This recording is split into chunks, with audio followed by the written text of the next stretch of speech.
Pastor DeForest Buster Soares seemed to be uh, uninformed or something. Now he's equating debt with racism, and he elaborates and so on. But you see, individuals who are trained in critical thinking will think that he has made the greatest point on earth, because all you need to do is listen to what he has said and look at his premises and his evidence and see whether his conclusion is solid.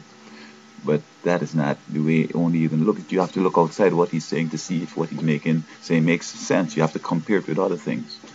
In other words, debt is something that you acquire. Racism is something that you're subjected to, not that you have done anything to really earn it, as it were.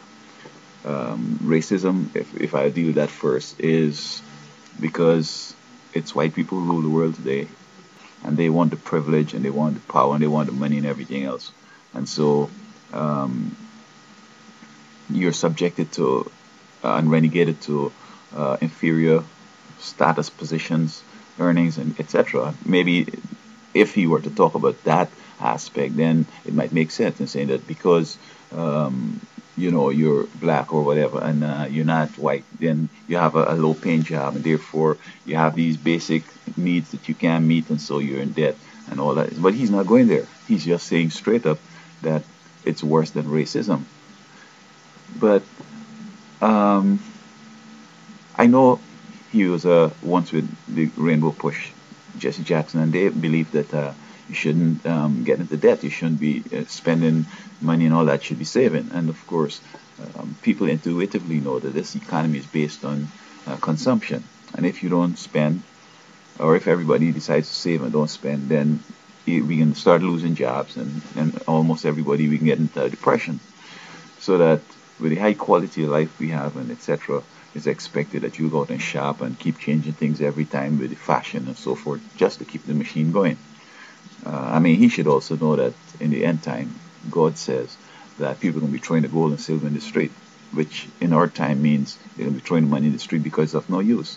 So that he says also, the God says that occupy until I come. So we have to go on occupying and doing whatever we're doing. But to say that we need to have big savings and big money and all that stuff is going to be thrown in the street eventually.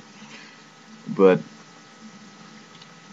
folks have decided to use, credit card, get into a mortgage, do whatever they're doing and hoping to get ahead of the game. It didn't work out because of the economic downturn. And I think primarily why these preachers are up in arms about debt and so forth is because their salary is being cut back, and they may lose churches because they're not having the income, the offering, and the tithe that had come in the past to take care of business. So that the people's debt is their problem.